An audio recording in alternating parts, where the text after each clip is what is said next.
¿puedo saber cuál de ellos tiene más calor que el otro? ¿Puedo saber? Usualmente decimos que el que tiene más temperatura tiene más calor, el que tiene menos temperatura, menos calor. Entonces, ese es el concepto un poco errado del calor y la temperatura, ¿no? Entonces, decimos que la temperatura mide el calor. Hay algunos textos todavía que así lo plantean. Pero nosotros nos vamos a basar pues, en la física estadística, toda una línea de la física estadística, ¿no? Toda una ciencia específica. En la física estadística se desarrollan estos conceptos y se diferencia estrictamente qué es temperatura y qué es calor. Son conceptos muy diferentes. ¿Okay? Entonces, en el calor vamos a entenderla como la energía simplemente de transferencia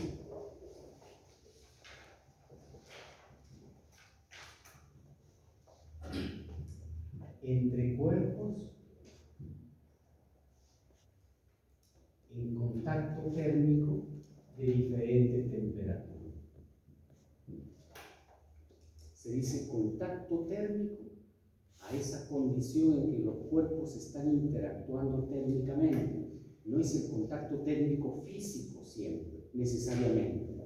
Por ejemplo, entre el Sol y la Tierra hay contacto térmico, pero no hay contacto físico, porque están pues, a distancias enormes, ¿no? Pues, el contacto térmico significa cuando están interactuando térmicamente entre ellos.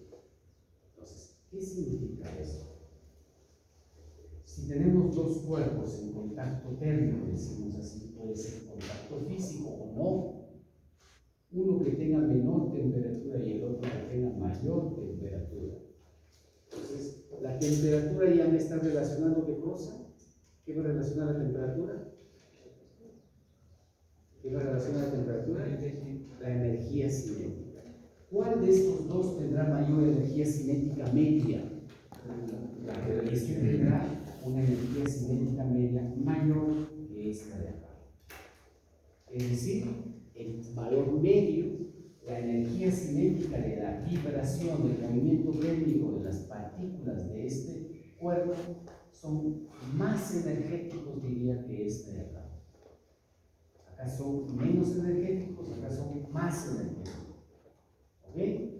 Entonces, lo que ocurre en la naturaleza, si ponemos en contacto cuerpos de distinta temperatura, estamos poniendo en contacto cuerpos de distinta energía cinética media.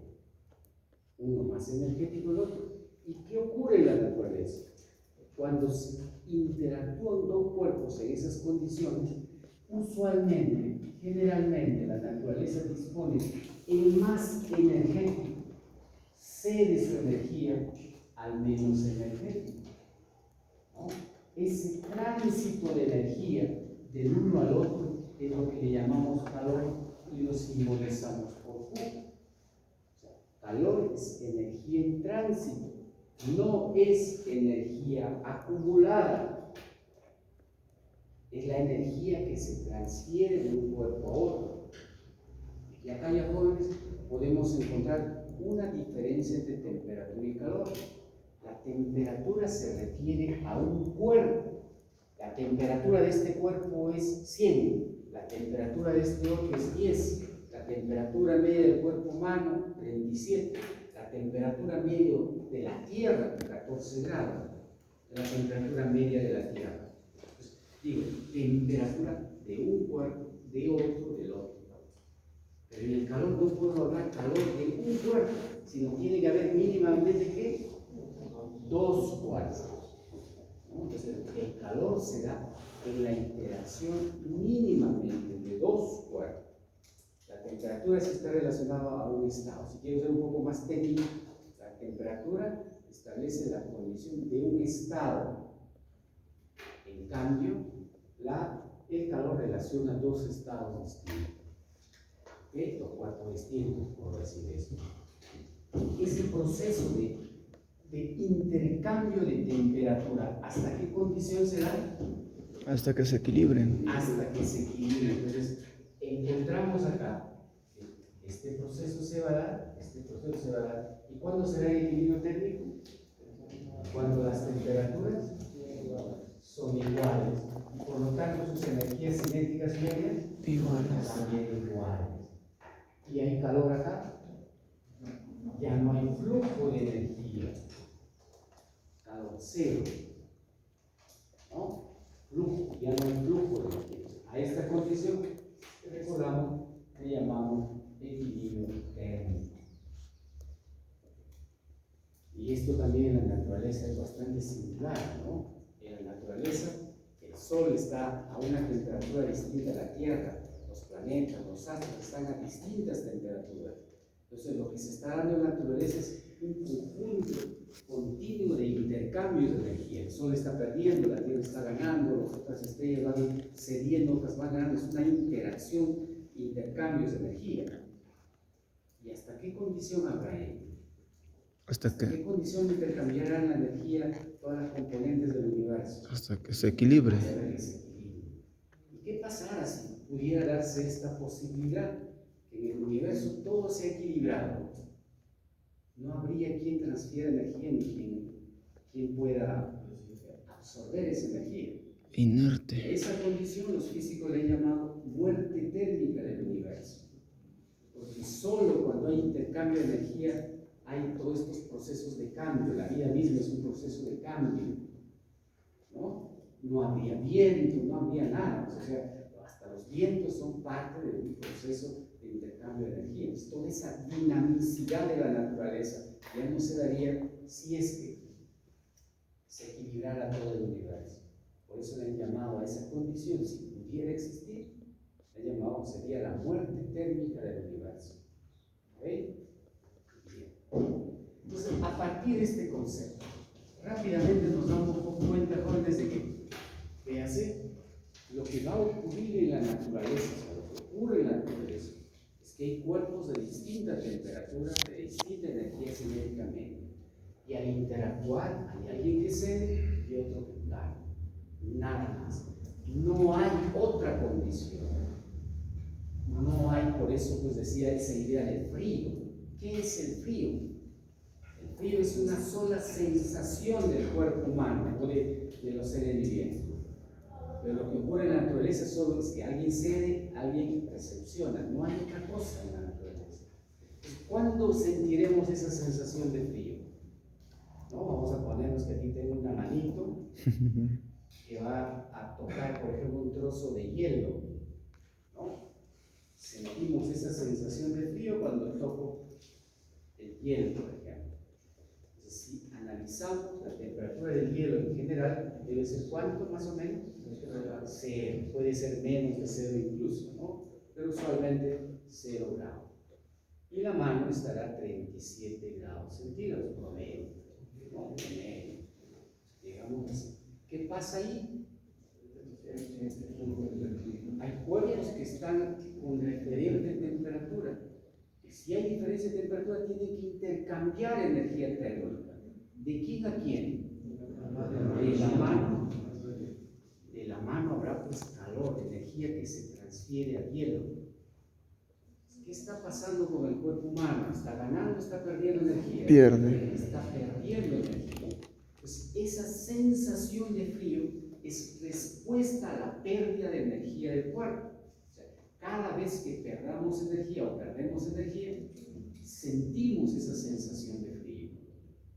Y sentimos esa sensación, jóvenes, como un mecanismo de protección. ¿Qué pasara si no hubiéramos sentido esa sensación? El cuerpo estaría agarrando el hielo, está perdiendo, no habría reacción, ¿no? Y podemos perder indefinidamente la energía. Se comprueba que basta que en promedio bajamos 1 o 2 grados de temperatura, ya llegamos a un estado de Hipotermia. Y bajamos un poco más, Muerte. morir, o sea, no podemos perder mucha energía. El cuerpo, pues, para garantizar todo el funcionamiento fisiológico del cuerpo humano en completo, entonces, ha establecido ese mecanismo de protección, de hacernos sentir esa sensación para protegernos, ¿no? Para retirar la mano, para evitar eso. ¿Ok? ¿Y qué es lo que ocurre si cada vez bajamos de temperatura? ¿Cuál es el otro mecanismo que se protege el cuerpo? empezamos a temblar. ¿Y por qué temblamos? Para generar energía. Claro, el movimiento es energía mecánica, ¿verdad? Entonces, si estoy perdiendo energía, tiemblo para aumentar mi energía, para compensar la pérdida de energía que tengo, ¿no? Entonces, es interesante cómo nuestro cuerpo humano ha aprendido todos esos mecanismos de defensa para evitar estos procesos, ¿no? Entonces, aquí es cuando sentimos frío. Frío para el cuerpo humano, o el hielo también va a sentir otra cosa. ¿No? Solamente esta pregunta es la que frecuentemente hago, si no me equivoco. Digo, ¿cuándo es que se siente frío? Pregunto, ¿no? En este caso, imagínense que se tiene la mano, toca hielo, ¿cómo explica la presencia de frío? A pesar que lo reitero, no van a faltar quienes me van a indicar lo siguiente: el hielo está a menor temperatura y me transfiere su frío a la temperatura. Hay algo que es eso de frío, o sea, como un mecanismo físico, no hay. O sea, ¿qué es frío? Es algo que se transfiere, que pasa. No hay forma. Solo hay este mecanismo de quien es de mayor temperatura, es más energético, sea menos energético. Eso es lo único que hay. No hay ese frío como un evento físico. El frío está como una sensación nuestra, no como un evento físico, un fenómeno físico específico, ¿no? No hay frío, por favor. Antes se entendía así, ¿no? Antes el calor se entendía como un concepto que se decía calórico. En la historia de la física, pues hay esas ideas, así se desarrolló la idea de la caloría. Se decía, por ejemplo, que todos los cuerpos tenían una sustancia especial que se le llamó calórico. Entonces, alguien que tenía, por ejemplo, 10 grados centígrados, voy a decir solamente figurativamente, podría tener 10 partículas llamadas calóricos. 10 calóricos, ¿no? 10 calóricos. ¿Qué cosa era calórico? No sabíamos, solamente eran unas partículas extrañas que existían en los cuerpos. ¿Ok? Y si junto con otro cuerpo, por poner el caso solamente, otro cuerpo de la misma característica, de 20 grados centígrados, ¿cuántos calóricos tendríamos? 20. 20 calóricos. Ya no voy a dibujar todo. Acá hay 20 calóricos, 10 calóricos. Cuando los juntamos, ¿qué va a pasar? Los calóricos se van a redistribuir. ¿Cuánto a cuánto en cada una de ellas? 15, acá 15. quedará 15 calóricos y acá 15 calóricos. Por lo tanto, su temperatura de equilibrio era 15, 15. ¿Funciona o no funciona? Excelente. Así se empezó a ver el equilibrio térmico en su inicio. Entonces, de ahí que se desarrolló a través de la idea del calórico las calorías. De ahí viene ese término de caloría, ¿no? De los calóricos que se entendía. Pero ¿dónde falló? Falla con este fenómeno que clásicamente lo vemos. Por ejemplo, si yo tengo una mano, vamos a frotar la mano, ¿no? La mano tiene 37. Esta puede ser una mano, esta es la otra mano. Tiene 37 grados centígrados cada uno. O sea, 37 calóricos cada uno. 37 calóricos. ¿Ok? Entonces, ¿qué pasa si frotamos? Calienta. La temperatura aumentó.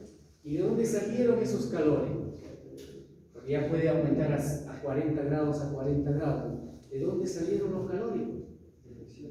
Entonces no se puede crear. Ahí es donde falló esta teoría de los calóricos, ¿no? Con este fenómeno de, esto se llama la equivalencia mecánica del calor. Con ese fenómeno de equivalencia mecánica del calor, entonces falló esta teoría de los calóricos y quedó solamente ya pues para el recuerdo, ¿no? Ahora ya no entendemos con los calóricos, sino nos basamos en la teoría cinético-molecular, que es nuestra base para entender toda esta fenomenología, ¿no? Bien. ¿Qué es lo que pasa con la sensación de calor? ¿No? Por ejemplo, podemos imaginarnos acá, tenemos un trozo de hierro digamos, a rojo vivo, puede tener 150, digamos, grados centígrados, puede ser más incluso. Y si tocamos con la mano esto de acá, ¿no? Y ahí está la manito, no sé si está bien, pero así es. ¿Ya? Aunque parece una patita, ¿no? Bueno, De conejo. sea la mano. ¿Ok? Entonces, el cuerpo humano está a 37 grados igualmente. De modo que rápidamente entendemos, cuerpos de distinta temperatura interactúan térmicamente energía, ¿no? Calor. ¿De dónde a dónde está? Del material a la mano. Ahí hay flujo de energía, hay calor. ¿Qué pasa? Entonces, igualmente, el cuerpo humano pues, nos da esa sensación de calor para protegernos y reaccionamos, ¿no? O sea, siento demasiadamente transferencia de energía, entonces reacciono para protegerme. Si no habría esa sensación, ¿qué pasaría? Te cocinas. El cuerpo humano estaría agarrando acá y haciendo ese proceso, ¿no? Y con las consecuencias pues, de lesiones y todo lo que pueda haber. No podemos recibir también mucha energía. El cuerpo humano, por ejemplo, no puede cambiar demasiadamente su temperatura tampoco. ¿Qué pasa si ya nos sobrecalentamos? ¿Cómo reacciona además el cuerpo? Fiebre. Sudando. El sudor es un mecanismo de enfriamiento en el cuerpo humano. Si sudamos, al sudar nos enfriamos, perdemos energía. Es un mecanismo de protección. Tantas cosas que genera biológicamente el cuerpo humano para saberse proteger. Pero en esencia, entonces vean ustedes, por favor, esa sensación de frío y esa sensación que llamamos calor. Aquí estoy viendo como sensación, por favor, ¿no? Físicamente están relacionados solamente con qué? Con ganar o perder. energía. Nada, no tiene otro aspecto diferente. A veces puedo preguntar, ¿con qué está relacionado físicamente la sensación de frío y calor? Con la condición de perder o ganar energía ese cuadro. No hay otro, ¿no? ¿Qué pasa si tomamos una ducha de agua caliente y salimos? ¿Qué sentimos? Frío. ¿Y por qué? Te estás equilibrando. ¿Estamos equilibrando? No. Aun cuando sentimos frío, también estamos equilibrando, ¿no? O sea, no solo la sensación de calor significa equilibrio. Acá se está equilibrando. ¿Por qué hay pérdida de energía? ¿Cuál es su tendencia? La tendencia pues, es que trata de equilibrar la temperatura de esta con esta. ¿Correcto? Acá también hay tendencia de equilibrio, ¿no? En todo es la tendencia de equilibrio. No es exclusividad de la sensación de calor. Entonces, ¿dónde está la diferencia si tomamos una ducha de agua caliente? Ducha de agua caliente significa, pues, acá estamos nosotros. El agua, ¿qué significa? ¿Cómo debe ser la temperatura del agua? Mayor que la del cuerpo. Entonces, al tomar esa ducha, por equilibrio térmico, adoptamos un poco la temperatura del agua, sobre todo la parte de la piel, ¿no? Internamente, ¿no? Y cuando salimos al ambiente, por eso después de tomar una ducha de agua caliente, salimos. Nuestro cuerpo tiene mayor temperatura que el ambiente. Y entonces, ¿no? Si tenemos mayor temperatura, ¿qué pasa? Frío. Hay pérdida de energía. ¿Y esa pérdida de energía qué significaba? ¿Sensación de qué? Frío. Y si hacemos al revés, tomamos ducha de agua fría, ¿no? Salimos de la ducha fría, ¿qué sentimos? Riquito. Son sensaciones a las temperaturas extremas en las que estamos.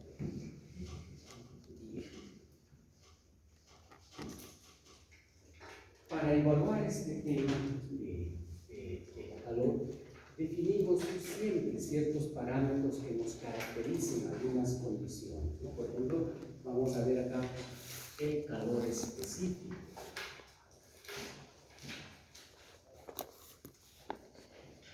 C es su símbolo, ¿no? El calor específico es un concepto que nos va a determinar conceptualmente la capacidad de calentamiento del cuerpo.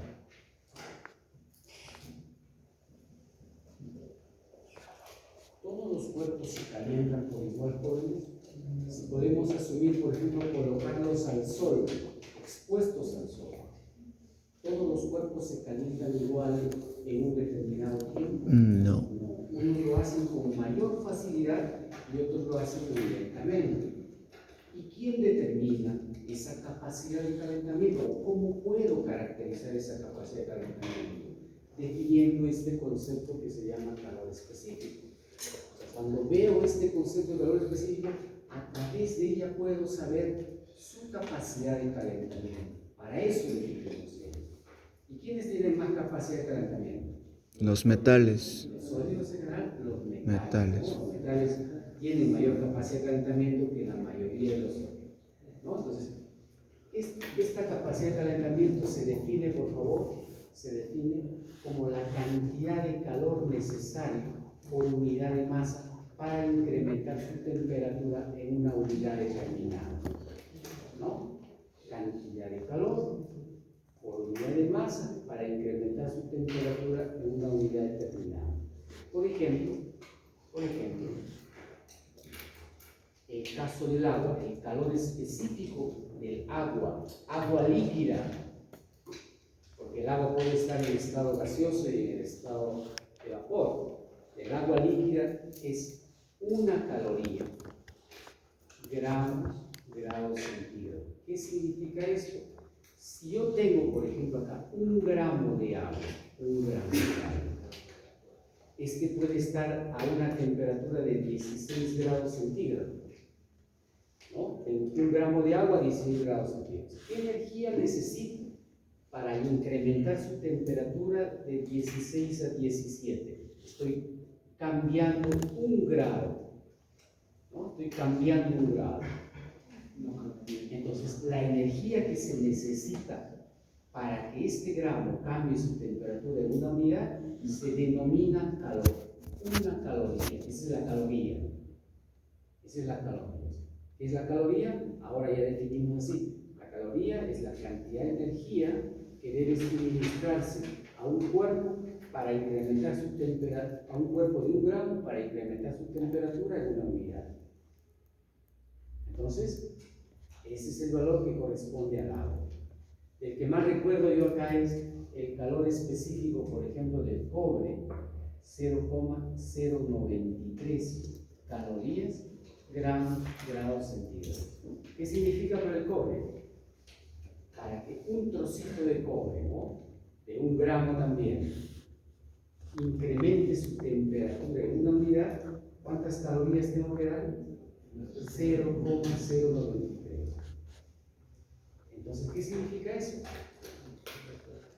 Más fácil de calentarse, porque solo estoy necesitando. ¿Qué parte de energía es esto en respecto a uno? ¿En qué relación está? Una décima más o menos. Esto es Una décima. casi 10 veces menor, porque esto es 0,1, ¿verdad? Claro. 0,1. Entonces, solamente necesito la décima parte de la energía que necesito para el agua. O sea, el agua para calentarse necesita más energía que la del cobre.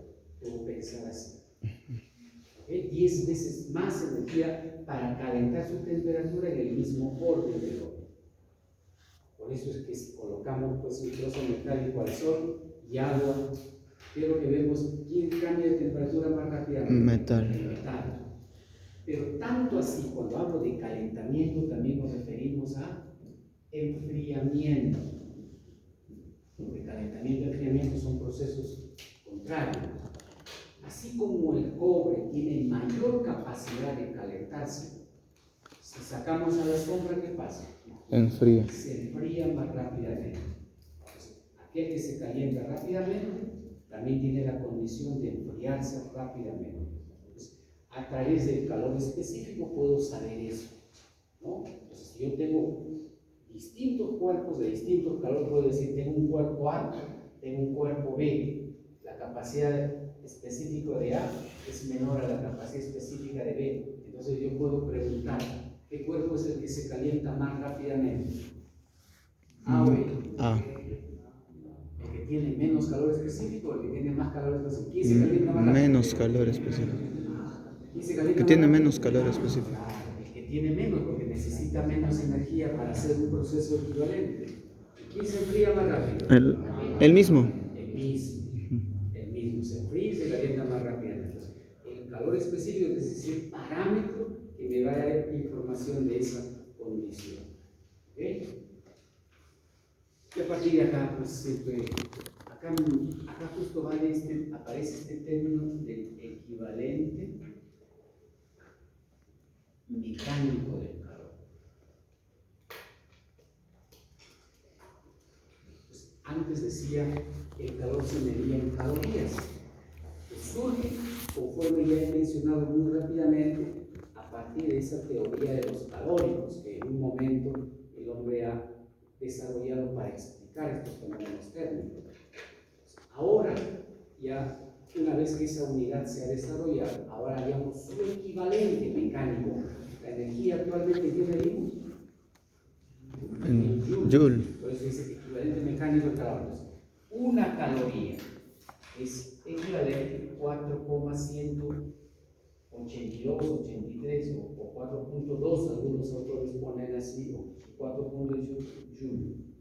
¿No? Esa es la equivalencia. ¿Ok? La equivalencia entre las calorías.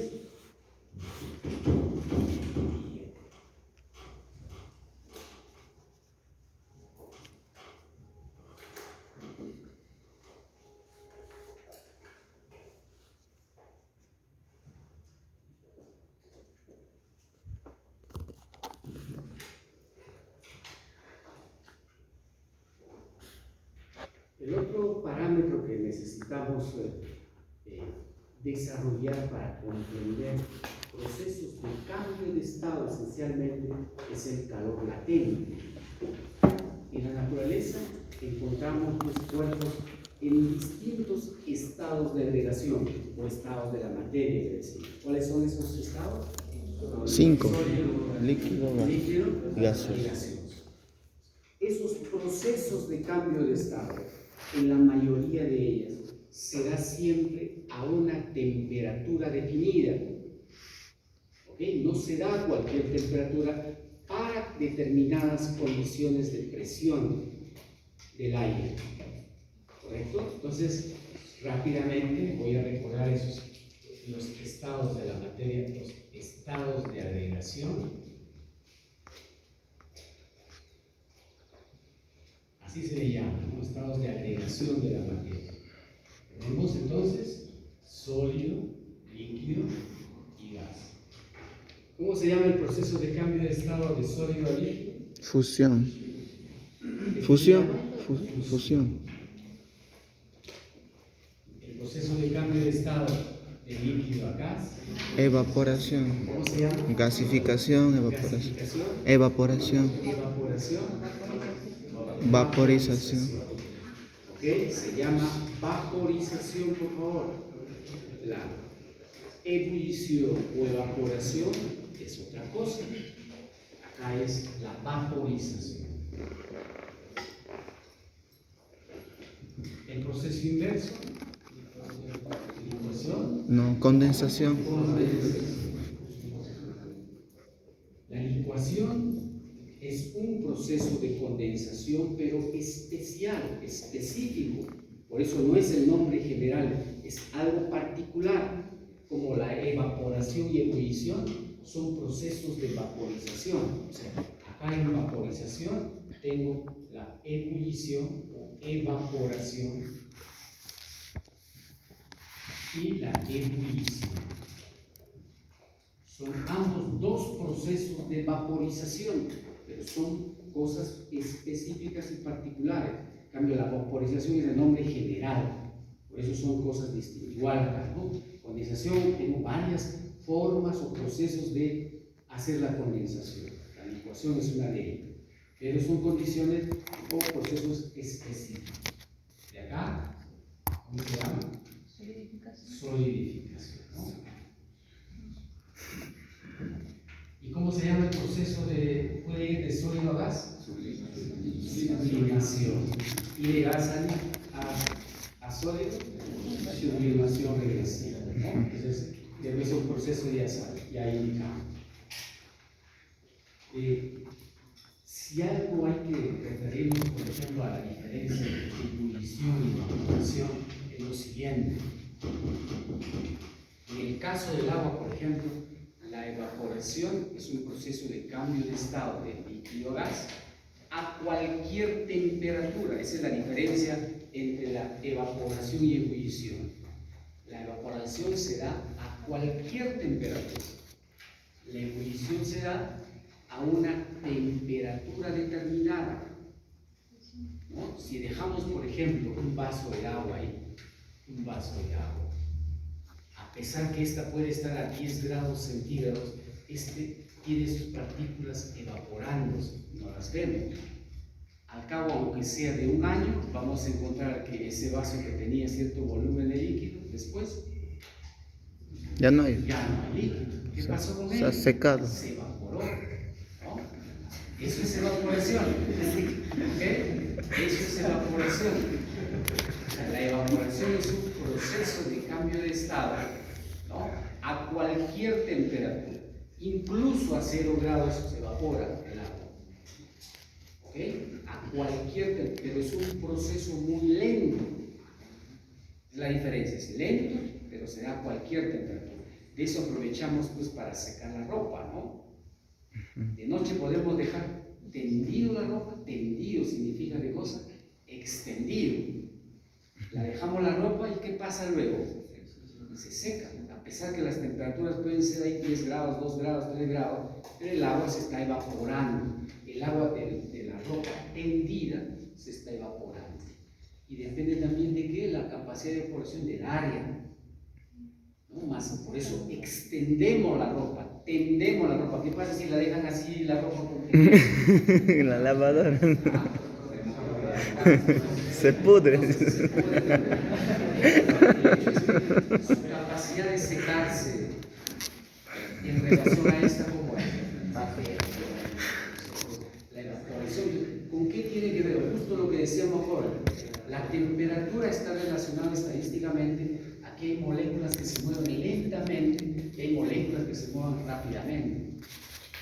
Esas moléculas que se mueven rápidamente son las que tienen capacidad de salir de la ligadura atómica que tienen, se liberan. Las más rápidas tienen esa capacidad de liberarse y ellas son las que salen de la superficie. Evaporar es simplemente pasar, pues, veas, estas moléculas rápidas saltan del estado líquido que está acá al estado de gas o vapor. Saltan. Y es como una nota, por ejemplo. Si ustedes tienen la nota en física, 10, 8, 03. 20,